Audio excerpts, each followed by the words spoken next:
Sir, you're being detained for trespassing on your own land.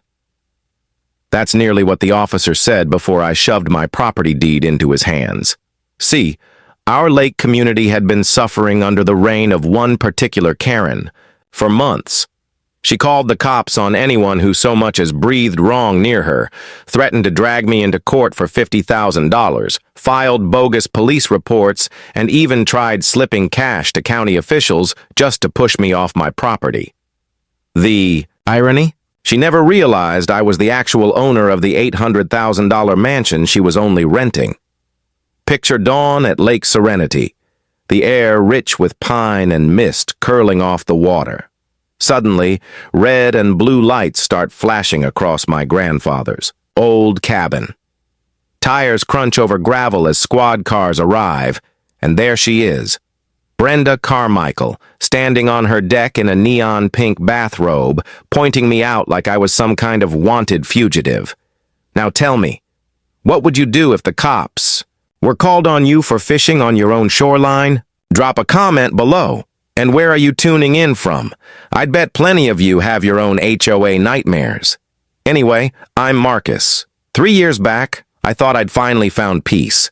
After 20 years in military logistics and a divorce that hit like a tank driven by my ex-wife's lawyer, I inherited my grandfather's cabin on Lake Serenity, Minnesota.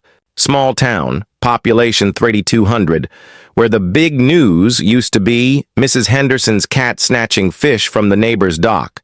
That cabin wasn't flashy, just a 1960s A-frame on 2 acres of heaven. Every morning I'd wake to loons echoing. Across a glassy lake, step onto dock boards polished smooth by decades of Minnesota weather, and breathe air so pure it scrubbed the diesel fumes of my military years right out of my lungs. The place smelled like my childhood, cedar, pine, and that metallic tang of dawn on lake water. For 2 perfect years, Lake Serenity lived up to its name. 47 cabins stretched around 8 miles of shoreline, a mix of working locals and summer vacationers bound by one golden rule: wave at your neighbors, lend a hand when needed, and otherwise mind your own business. Then came Hurricane Brenda. She purchased the lake's ugliest monstrosity, an $800,000 McMansion that looked like it fell out of suburban Dallas and landed in the woods by mistake. Within a week, she'd introduced herself to half the lake by pontoon boat, always dressed in blinding white capris and cardigans bright enough to flag down airplanes. Her sugar-sweet smile barely covered the ice in her eyes. The morning she made her move, I was on the dock, sipping coffee that tasted like calm in liquid form, when the sound of an overpowered pontoon shattered the silence. Yoo-hoo!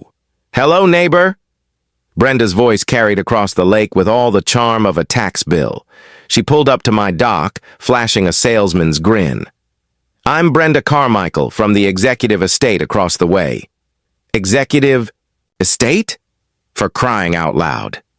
Then she pulled a manila folder like she was hosting a game show. I'm here on official HOA business, she announced. The Lake Serenity Homeowners Association has updated our aesthetic standards, and I'm afraid your rustic setup doesn't comply. I slammed my mug down so hard it rang like a bell against the railing. What homeowners association? Her plastic smile faltered. The one safeguarding our property values from declining influences. That old aluminum boat needs to go. And frankly, your fishing gear scattered about makes the whole place look like a bait shop exploded. My declining influence was a 95 Lund that caught more fish than her overpriced party barge ever would, and the scattered gear were my grandfather's handcrafted rod holders and a tackle box twice her age. Lady, this property's been in my family longer than you've been alive. My deed has zero mention of an HOA, and it's going to stay that way. Her mask dropped. Her voice went cold as January ice. We'll see about that, soldier. Boy. Then she gunned the pontoon's engine like she was making a getaway, sending a wave crashing into my dock and spilling my coffee. The scent of gasoline and her overpowering perfume lingered in the morning air. mixing with pine until it made my stomach turn. Watching her mansion glint in the sunrise like a predator's eyes, my old military instincts kicked in. This wasn't just neighborly drama. This was war. And like it or not, I'd just been conscripted. 3 days later, an envelope was taped to my door like a curse. Inside was the most ridiculous fiction I'd seen since my divorce paperwork. Across the top, in blood-red letters, Lake Serenity Homeowners Association violation notice. They claimed I owed $500 for failing to meet dock aesthetic standards, with 30 days to comply before facing extra fines and liens. It looked official: seals, case numbers, legal jargon designed to scare a man into paying up. But it was nothing but smoke and mirrors. Still, most people wouldn't know that. So I went digging. The courthouse basement in Cedar Falls smelled like leather and broken promises, with dust dancing like tired ghosts under the flickering lights. I knew from my Army days the best intel came from the veterans of paperwork, so I struck up a conversation with Dolores, a county clerk in her 70s. "Another HOA victim, huh?" she whispered, sliding my file across the counter with shaky, arthritic hands. "That Carmichael woman's been here 6 times this month asking about liens and enforcement. Between you and me, hun, she doesn't know her elbow from her backside when it comes to property law." My deed was crystal clear. No covenants, no restrictions, 0 HOA authority. But my logistics training told me, always look past the paperwork show and see what the enemy is really plotting. Sure enough, Brenda's so-called Lake Serenity HOA was incorporated just 18 months earlier, with only 12 of the lake's 47 properties signed on. In legal terms, they had as much authority over me as Mrs. Henderson's cat. But while cross-checking ownership transfers, one detail lit up like a flare. Multiple cabins had been purchased by Carmichael Holdings, LLC. A quick online search told the rest of the story. Our self-declared HOA queen was secretly running an illegal vacation rental empire, converting family cabins into weekend party pads for city tourists. The same woman preaching about community standards was the one dismantling them. My grandfather's words echoed in my head. Before you fight City Hall, make sure you know who actually runs the city. The man was right. He also taught me that public records, ownership, licenses, covenants are free to anyone who knows how to look. Do your homework, and you'll see through the smoke. With that intel, I decided to test the waters of community opinion the modern way. Facebook. Reconnaissance. Sure, it's where brain cells go to die, but it's also where you figure out who's really paying attention in your neighborhood. My post was short and to the point. Has anyone else gotten violation notices from the Lake Serenity HOA? Asking for educational purposes. Within minutes, my phone blew up like a fireworks stand on the 4th of July. 8 different neighbors messaged me privately, each with their own Brenda nightmare. She'd been circling the lake like a storm of legal intimidation, harassing widows about bird feeders, threatening families over mailbox colors, and slapping people with fines that didn't exist. Janet, a retired librarian whose organizational skills could shame the CIA, had been keeping meticulous records in a thick 3-ring binder. Tom from the marina sent photos of Brenda's bounced checks and overdue fuel tabs. Even Florence, AEI's 90-year-old sharp as a tack, chimed in with notes about suspicious late-night activity at Brenda's so-called family rentals. I set up a private group chat we called Lake Serenity Truth Squad. If you're going to fight crazy, might as well lean into the superhero theme. That night, my phone rang with a number I didn't recognize. Brenda's voice oozed out like syrup laced with industrial chemicals. "Marcus, honey, I saw your precious little Facebook post. You're making this harder than it needs to be," I answered, calmly. "Just asking questions, Brenda." Neighborly curiosity. Her tone shifted, sharp and venomous. "Oh, sweetheart, you don't want to go down this road. I have connections you couldn't dream of. Keep it up and I'll report you for harassment and cyberbullying. Click." The call ended, leaving me staring at my phone, wondering what connections a shady rental queen thought she had with actual law enforcement. As twilight settled over the lake, I sat on my dock listening to the rhythmic slap of waves against old wood, breathing air that still smelled like pine and freedom. The sunset lit the shoreline gold, glinting off the Truth Squad's cabins like a row of fortress beacons. Brenda's mistake was obvious. She'd challenged someone who actually knew how to gather intel before striking back. If she thought a Facebook dust-up would scare me, she clearly never studied military veterans. We don't run. We adapt, improvise, and plan 17 backup strategies before dawn. By Tuesday morning, the war escalated. At exactly 9 a.m., a county pickup rolled into my driveway. Out stepped Tom Hendris from Code Enforcement, looking like a man headed for a dental root canal. "Mr. Marcus," he said sheepishly, "sorry, but I've got to check on reports of dock violations and abandoned vehicle?" The apologetic look on his face told me all I needed to know about the strength of Brenda's complaints. I poured him a mug of real coffee, none of that burnt battery acid they drink in county offices, and we walked down to my dock. Tom measured, inspected, checked his clipboard, and finally shook his head. "Between you and me," he muttered, "this is the 23rd complaint I've had from the same address in 6 months. Woman's got the county office on speed dial." Then he dropped something interesting. Brenda had once tried to slide him a $100 bill during an inspection, calling it a consulting fee for creative code interpretation. That told me everything. She wasn't just a nosy neighbor. She was probing for small-time corruption, seeing if she could buy her way into power. My grandfather always said, "You can tell a lot about a person by how they treat clerks and public servants." Brenda's approach? Bully them or bribe them.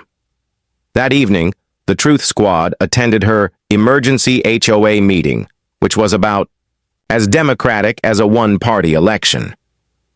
The meeting was staged in her oversized great room, decorated so gaudily it looked like a furniture store explosion in beige and gold. Only 6 people attended, mostly her property managers, who looked like they'd rather be anywhere else. Brenda strutted through a flashy PowerPoint titled "Protecting Our Community Investment," featuring pie charts about property values and photos of non-compliant homes. Conveniently, everyone belonged to residents who'd refused to join her HOA. Janet, ever the diligent librarian, scribbled notes like she was building a case for The Hague. But she also noticed Brenda kept fiddling with a Rolex and nervously glancing toward the kitchen. During a bathroom break, Janet quietly followed. She overheard Brenda on the phone hissing, "I told you the money's coming. These people are more stubborn than expected, but I've got other strategies, legal threats, code enforcement, whatever it takes." The puzzle pieces were snapping into place. This wasn't about property values. Brenda was under pressure, financial pressure, and scrambling to squeeze cash out of the neighborhood. I'd seen the pattern before in the Army. People, under stress, push boundaries until they cross lines they swore they never would. The next clue came quickly. Researching her lawyer, the same one who'd mailed me that cease and desist, I discovered he specialized in foreclosure defense and debt collection, not the kind of attorney you hire for neighbor disputes unless you're drowning in debt. So I fought fire with fire. I filed my own complaint: harassment, false police reports, misuse of county resources. If she wanted to play the paperwork game, I was fluent in bureaucratic warfare. Then I went further. Using contact info from her rental listings, I reached out to the real owners of her mansion through Northwood's property management. Let's just say they were very interested in hearing about their tenant's unauthorized side business and her creative take on lease agreements. Not long after, Sheriff's Deputy Rodriguez pulled me aside. "Off the record," he said, leaning against his cruiser while the lake sparkled like cut glass in the evening light. "We've been keeping track of her complaints. Nothing criminal yet, but she's walking a very fine line. And we're watching." That night, I sat on my dock as smoke from barbecues drifted across the lake, laughter from families echoing in the distance. Brenda had made a tactical miscalculation. She thought the community would fold. Instead, she'd managed to unite us against her. The scent of charcoal mingled with pine and lake air, grounding me in the place that still felt like home. Tomorrow's battles were coming, but tonight, for the first time, it felt like the good guys were holding the line. But Brenda wasn't finished. At 6:30 a.m. on Thursday, just as I was savoring my sacred first sip of coffee, the sound of tires on gravel shattered the calm. Blue lights strobed through my cabin like some twisted northern lights, and I could almost feel Brenda's smug satisfaction radiating from her deck across the water. Two officers stepped out of their cruiser, looking less like seasoned cops, and more like mall security drafted for senior bingo night. The younger one had that earnest expression that said he still believed every call was a real emergency. His partner, a grizzled veteran with sergeant stripes and the tired look of someone who'd witnessed every variety of human foolishness, clearly knew this call was going to be another taxpayer-funded circus. "Mr. Marcus," he began, "we've had reports that you're trespassing on private property and making threats toward a female resident." Instead of getting defensive, I invited them inside for coffee. If you're going to be falsely accused at sunrise, you might as well show some hospitality. The senior officer, Sergeant Peterson, according to his nameplate, accepted like a man grateful to avoid another cup of government-issue sludge that tastes like despair mixed with budget cuts. "Sir, we're obligated to respond to every complaint," Peterson admitted, lowering himself into my grandfather's old wooden chair, which groaned like a ship in rough seas. "But between you and me, this one doesn't smell right." That's when I pulled out my secret weapon. Documentation. Camera footage, property deeds, a timeline of Brenda's harassment, even a signed statement from Tom, the county officer she tried to bribe. In the Army, I'd learned one truth. Paperwork wins wars, and in this fight, the odds had just shifted hard in my favor.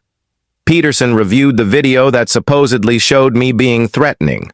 What it really captured was me helping Florence, our 90-year-old neighbor, load fishing gear into her trunk while Brenda peered from behind her curtains like a spy novel cliché. The trespassing occurred on a public access road that had been public long before Brenda arrived, despite her brand-new private property signs. Peterson shook his head. "Either you're the most polite terrorist alive or someone's stringing us along." While they combed through the evidence, my phone buzzed. It was Dave Morrison, a private investigator who doubled as a tackle shop employee and looked like he could wrestle a grizzly for fun. He'd finished the background check I hired him to run, and the results could have fueled a soap opera. Turns out Brenda owed $47,000 in unpaid HOA fees from her old neighborhood in Minneapolis. She'd already been sued, lost, and carried the scars of that defeat into Lake Serenity. No wonder she knew her way around legal scare tactics. Worse, she had a long trail of unpaid debts, contractors, banks, credit cards, stalling and threatening until people gave up and walked away. But Dave wasn't done. Brenda's rental operation? Totally illegal. She was violating 3 zoning laws, hadn't obtained the required licenses, and had never registered a business with the county. She'd been running her mini-vacation empire completely under the radar while preaching community standards to everyone else. Meanwhile, the Truth Squad had grown to 15 residents, each armed with a personal horror story. Tom at the marina revealed she owed him $3,200 in dock fees, then tried suing him for discrimination when he demanded payment. The hardware store owner shared security footage of her walking off with materials, then disputing the charges through her credit card company as defective goods she never returned. A clear pattern emerged.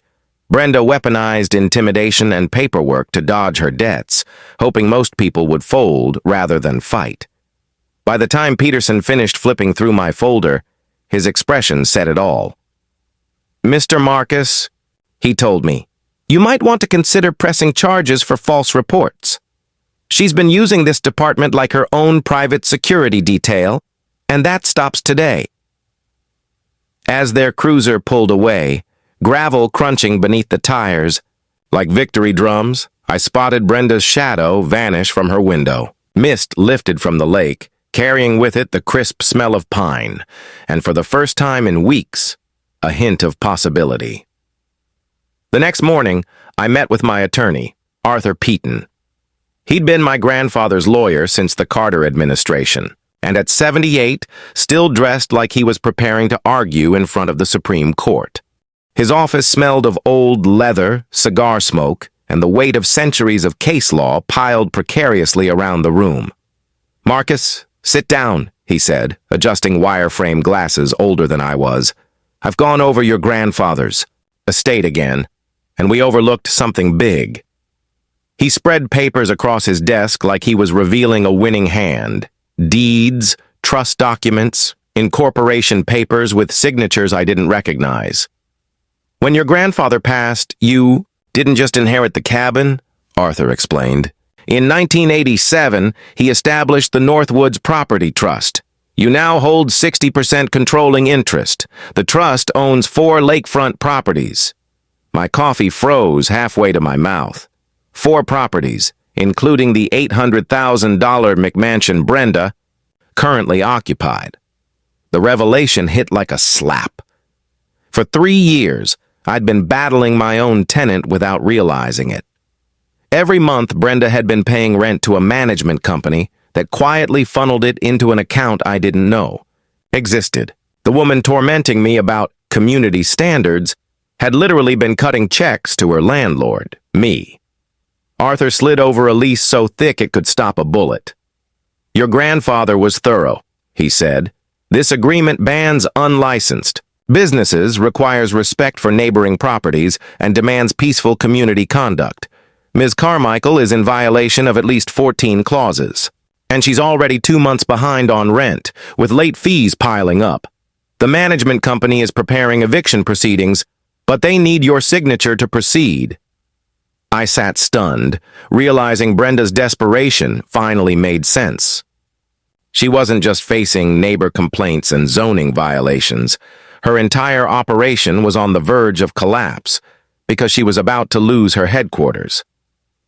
"She doesn't know I'm her landlord, does she?" I asked. Arthur's lined face cracked into a grin. "Not unless she's a lot sharper than her recent behavior suggests." The tactical implications were staggering. I could evict her on the spot, but that felt like winning on a loophole instead of principle. My grandfather always taught me that true power lies in restraint. "What would you recommend?" I asked. Arthur leaned back, his chair creaking like the hull of an old ship. "Offer her mediation. Document everything. Show the court you tried diplomacy first. If she escalates, then pull the trigger. I've already drafted the eviction notice. 30 days to vacate, airtight and legal. When the time comes, it'll be devastating." I walked out into the afternoon sunlight feeling like I'd just switched games, from checkers to chess. Brenda Carmichael, self-proclaimed HOA tyrant and rental queen, had been paying her worst enemy the entire time, and soon she was going to find out exactly who held the real power at Lake Serenity. Sometimes the sweetest victory is realizing you had control from the very start. It's that same feeling when you're struggling with IKEA furniture, only to discover you've been reading the manual upside down for hours. That was me leaving Arthur's office, except instead of ending up with a crooked bookcase, I'd somehow become the legal landlord of my biggest nightmare. Now the mission was clear. Build a case so airtight Perry Mason would have been jealous. Arthur turned strategist, pouring decades of legal savvy into what he proudly called his nuclear option guide. His office became command central, stacks of manila folders spreading like wild ivy across every surface. The man had been drafting legal filings since the Nixon era, and he worked this case with the calm precision of a Swiss watchmaker.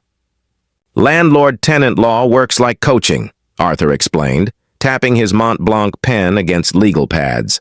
"Set the rules, enforce them consistently, and bench anyone who refuses to play by them. No emotion, just proof and consequences.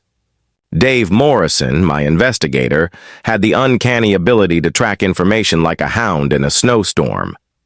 He handed me his final report, with the grin of a man who'd struck a gold vein. Brenda was drowning, $73,000 in unpaid debts, liens, from an old Minneapolis property and a credit score so bad even payday lenders would hesitate. "Here's a tip for anyone in this mess," Dave said, sliding paperwork across Arthur's desk. "Most property liens, judgments, and tax defaults are right there in public county records. Doesn't cost a dime, just time." Meanwhile, Janet, retired librarian turned data tactician, ran our community documentation effort with a Pentagon-level efficiency. Her 3-ring binder could have doubled as a criminal case study. Time-stamped photos, witness affidavits, and an indexed record of every outburst Brenda had staged.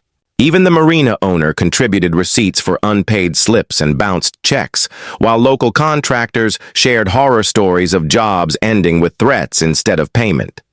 Sheriff's Deputy Rodriguez, methodical as always, reminded us, document everything. Courts expect to see that normal people tried normal solutions before things blew up. The operation began to resemble a small-scale military campaign.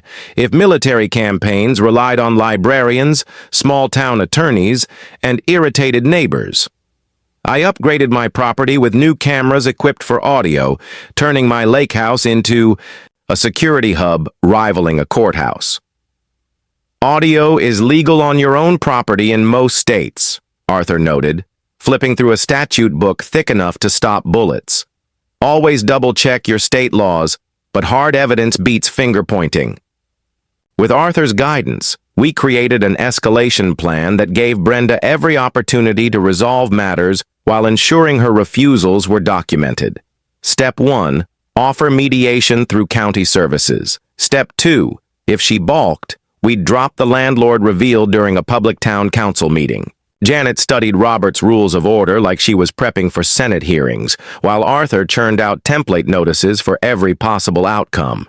His contingency plans even covered zoning complaints and criminal filings for false police reports. "Always leave a graceful exit," he told me, stacking paperwork with monk-like care. "Judges like fairness and juries despise bullies who refuse it." By this point, our Truth Squad had grown into a full-blown community defense unit worthy of NSA envy. 15 residents coordinated through group chats, updating each other on Brenda's antics in real time. Tom at the marina pledged to log every incident, and local businesses offered their own paperwork trail to back us up. We even lined up media contacts, because if things went nuclear, local reporters were already circling. Word of possible bribery and zoning scandals was drawing attention fast. Neighbors, especially the elderly, installed cameras of their own after her intimidation visits.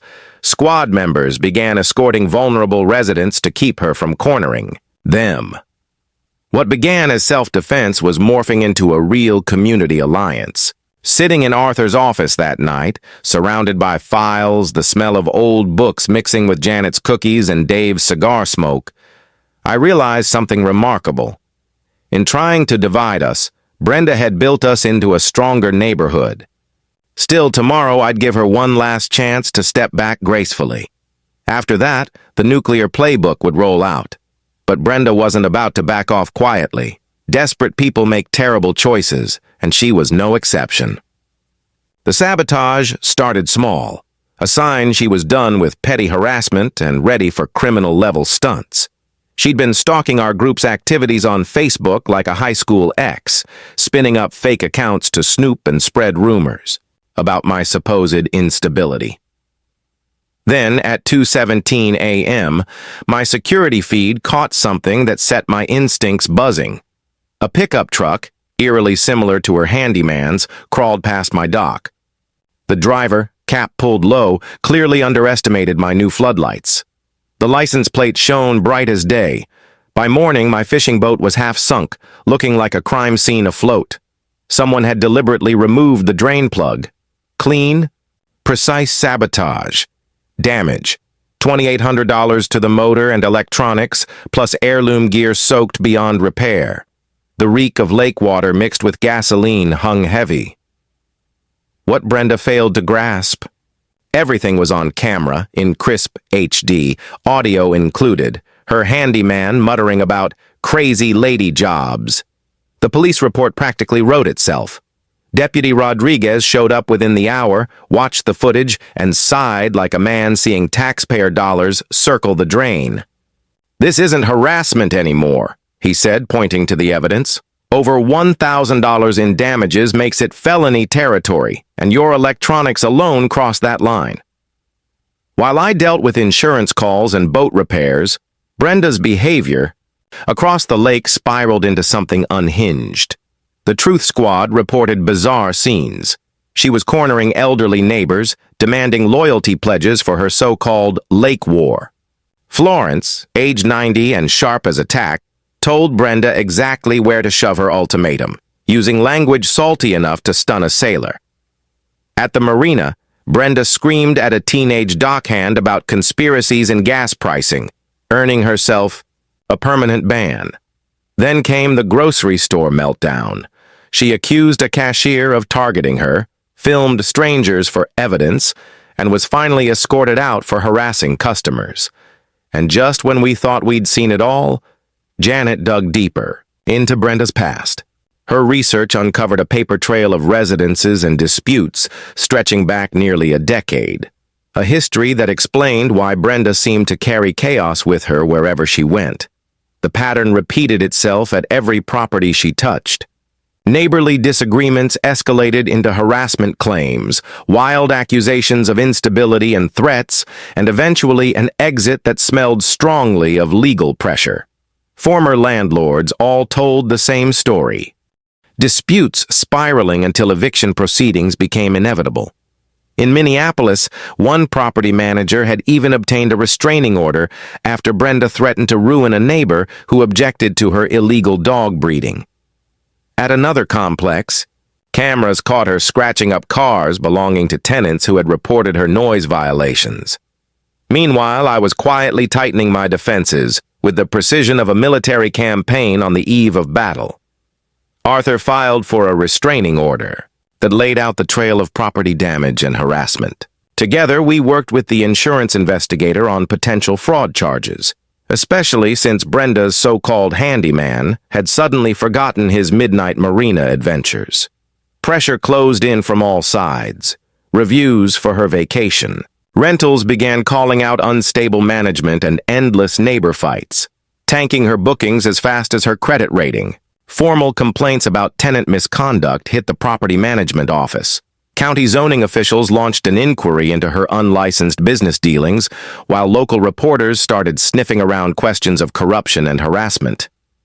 That evening, as I sat on my freshly repaired dock, the air heavy with pine and the waves slapping against new bumpers, I realized Brenda had made her biggest mistake yet. She had turned her misdeeds into a mountain of evidence that no courtroom could ignore. And when desperate people run out of legal moves, they either bow out quietly or dive headlong into disaster. Brenda, true to form, chose the second path, with the recklessness of a kamikaze pilot locked onto a target. Her next move was outrageous. County Commissioner Bill Hayes, 12 years in office without a single ethics mark against him, found himself visited by Brenda, and her idea of subtlety was about as welcome as a tornado crashing a Sunday picnic. According to his later testimony, she walked into his office that Tuesday morning with a luxury purse on her arm and the smug confidence of entitlement. "Commissioner Hayes, I have a business proposal," she declared, sliding an envelope across his desk as though cutting a deal with the CIA instead of trying to bribe a small-town official who earned less than her monthly designer shopping spree. Inside was $5,000 in cash for what she called consulting services regarding the so-called environmental hazard posed by my property. She even used air quotes while insisting my grandfather's cabin should be condemned as a water safety risk.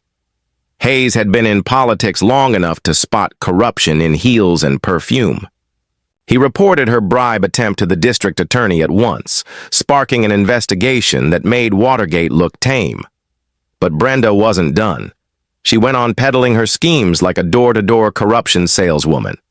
She tried the zoning, inspector next, and even attempted to bribe a sheriff's deputy, dressing up the payoff as a community safety donation in exchange for ignoring her license violations. The zoning inspector, Carl, a no-nonsense stickler who treated building codes like holy writ, wore a wire to their second meeting. The audio was so sharp you could hear her bracelets clink as she counted bills while claiming Marcus, the so-called dangerous veteran, needed to be removed for everyone's safety. Meanwhile, Deputy Rodriguez logged her attempt in a report that read like a step-by-step manual of how not to approach law enforcement. Somehow, Brenda had escalated a neighbor, feud into a federal-grade corruption scandal. When Arthur called with news of the DA's probe, his voice carried that polished satisfaction lawyers try to hide when their client is completely vindicated. Marcus, she's looking at prison time. Bribing public officials is a felony with real teeth. For the first time in years, I felt an internal conflict my military training hadn't prepared me for. I wanted accountability, not to watch a person implode. But Brenda had leapt across the line, and there was no going back. The local newspaper editor, who had been tracking the story with the persistence of a bloodhound on bacon grease, reached out to me directly. "This has gone far beyond neighborhood drama," she said. "Allegations of corruption are newsworthy. The public deserves to know." And that's when Brenda completely unraveled in public. At the boat launch, in front of nearly 30 bystanders who'd come to fish, she staged a meltdown. "This is a conspiracy!" she shrieked, jabbing a finger at me with the fury of a cornered animal. "He's been stalking me, terrorizing me for months. I demand he pay my legal fees and moving expenses." The claim was so absurd the crowd actually laughed. Florence, a longtime resident who'd outlived 3 husbands and seen it all, finally raised her voice. "Honey, I've been on this lake for 60 years, and you're the only problem.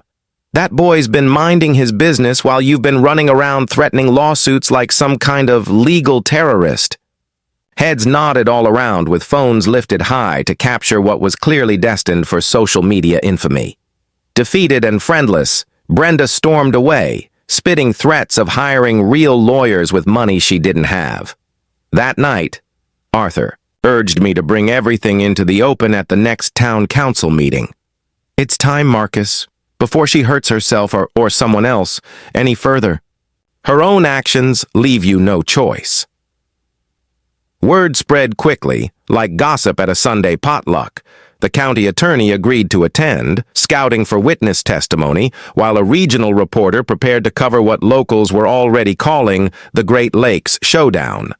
As I sat back on the dock, listening to loons call across water sparkling with starlight, I realized Brenda had given me something I never expected: the moral high ground in a community that refused to be bullied. Tomorrow, the truth would finally come out, whether in a courtroom or in the town gym. And when that gym filled with 300 small-town residents, it felt less like a council meeting and more like a state championship. Democracy fused with public theater, with the added bonus of homemade popcorn. Shopkeepers had shut early just to watch. TV crews rolled in with cameras like they were covering a presidential debate. Officials lined the back row, ready to witness justice with grim satisfaction. Brenda arrived late, trailing her twin cities. Lawyer, a slick type in a $1,000 suit, while she herself wore a pristine white power suit that shouted importance but couldn't mask her nervous energy. I stepped to the podium calm and steady, carrying a manila folder stuffed with documents. The crowd hushed as the fluorescent lights buzzed overhead. 3 months ago, I began, I thought I was just dealing with a difficult neighbor. Tonight, I want to share what I've actually learned. With practiced timing, Arthur revealed property records on the big screen, the letters so large even those outside could see. The crowd gasped like they were watching a magic trick unravel. Backward. "Ladies and gentlemen," I announced, I've been Brenda Carmichael's landlord for 3 years and didn't even know it. The gym lit up like a stadium after a championship win. Cheers, laughter, and a chorus of, "I knew it!" bounced off the basketball hoops while Brenda's face shifted through more shades than a mood ring tossed in a microwave. Arthur's carefully laid out list of lease violations played like a worst of reel for landlords everywhere. Security footage showing the boat sabotage earned outright boos, while recordings of her bribery attempts made the county attorney sit straighter, scribbling notes that looked suspiciously like future arrest warrants. Brenda's lawyer scrambled with the frantic energy of someone trying to hold back a flood with bubble gum. My client acted in good faith, unaware of the ownership structure, and was simply protecting community values, he claimed. The audience's response was so loud it probably shook earthquake sensors 2 counties away. Florence, sitting proudly in the front row, cut through the noise with a shout, "Good faith, my ass!" Her outburst made the pastor cover his ears while the local reporter's pen flew across the page. Financial records flashing on the screen revealed unpaid bills and fraudulent operations, resembling a criminal textbook disguised as spreadsheets. Local business owners chimed in about Brenda's creative avoidance of payments, and Tom from the marina waved bounced checks like evidence in a courtroom. That was my cue. Delivering the line I had rehearsed in my bathroom mirror for days, I faced Brenda. "Miss Carmichael, I offered you neighborly respect and fair discussion. You chose intimidation, harassment, and criminal acts. As your landlord, I'm issuing 30 days' notice to vacate for repeated lease violations." The crisp eviction notice in my hand landed harder than any punch. Applause erupted, lasting so long I half expected the fire marshal to issue noise citations.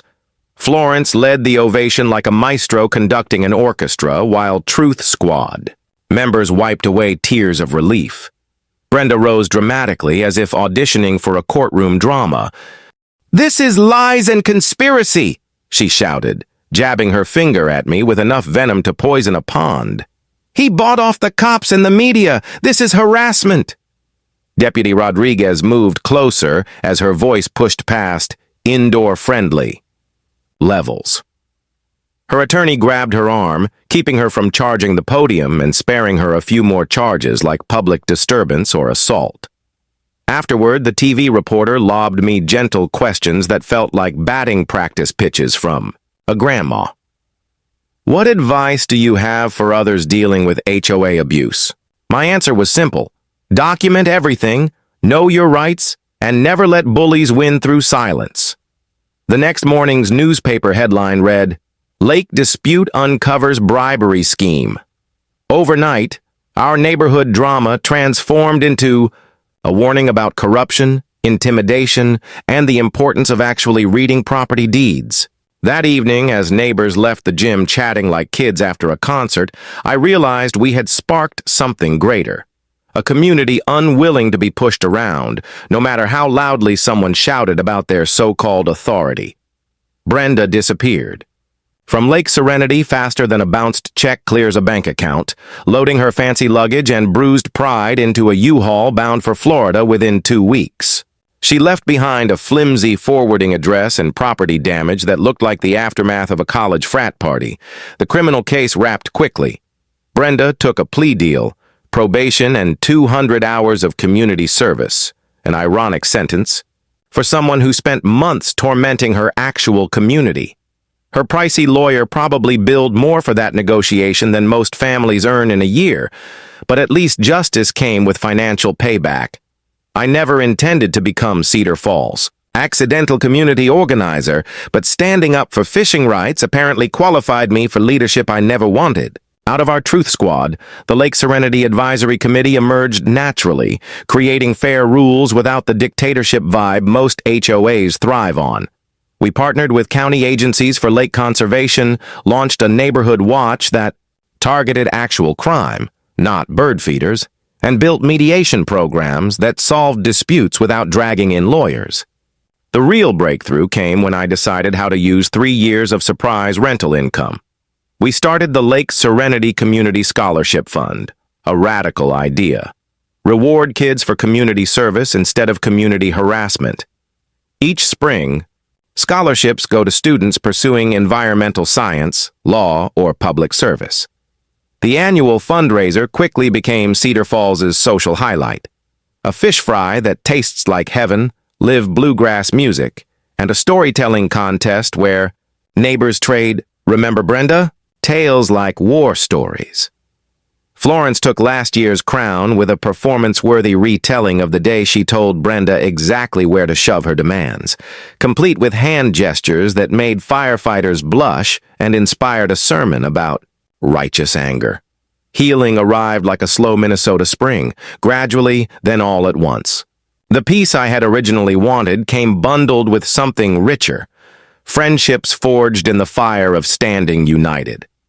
Around Christmas, Janet and I started dating, bonding over our mutual respect for documentation and her unmatched talent for organizing grassroots revolutions. Turns out librarians make excellent partners, especially when they're not dismantling vacation rental empires through meticulous research. I rediscovered my grandfather's woodworking shop, crafting picnic, tables for public lake access, and teaching kids how to build something useful instead of relying on chaos. Few things feel better than shaping beauty from raw lumber, especially after months of dealing with someone who turned entitlement into destruction. Our conservation project gained statewide attention. Weekend cleanup events removed invasive plants while kids tested water quality, learning that protecting nature comes from teamwork, not lawsuits. State officials now showcase Lake Serenity as proof that communities can thrive when they stick together. 3 lessons for homeowners everywhere. First, research deed restrictions before buying property. Most HOA rules are unenforceable fantasies, cooked up by self-appointed experts with Google law degrees. Second, use public records. Liens, judgments, business licenses are just a few clicks away on county websites, and knowledge beats intimidation every time. Third, cameras and documentation are stronger than any lawyer. Invest in good equipment and know your local recording laws. Media coverage turned our local mess into a nationwide story, inspiring other neighborhoods fighting HOA tyranny. I've spoken on podcasts, shared advice at town meetings, and somehow become a reluctant advocate for people refusing to bow to bureaucratic bullies. Just last week, Janet told me about her sister's fight against predatory tow companies using the same intimidation playbook. "Looks familiar," she said, showing documents that tripped my bully radar. "Interesting," I replied, sipping morning coffee that tasted like both victory and fresh possibilities. This morning, I watched the sunrise cast gold across Lake Serenity while loons echoed across calm waters. My grandfather's words returned. Sometimes standing up for yourself means standing up for everyone. The pine-scented breeze mixed with coffee and the promise of another day in a community that learned how to fight back against those who confuse authority with entitlement. If you've battled your own HOA nightmare, share it in the comments. We can help others fight and win. And if you loved seeing justice served with a side of poetic karma, hit subscribe and turn on notifications for more HOA stories, where Karens meet their match. Thanks for being here. If this tale made you laugh, cheer, or cringe, drop a comment, like the video, and get ready for the next unbelievable HOA showdown.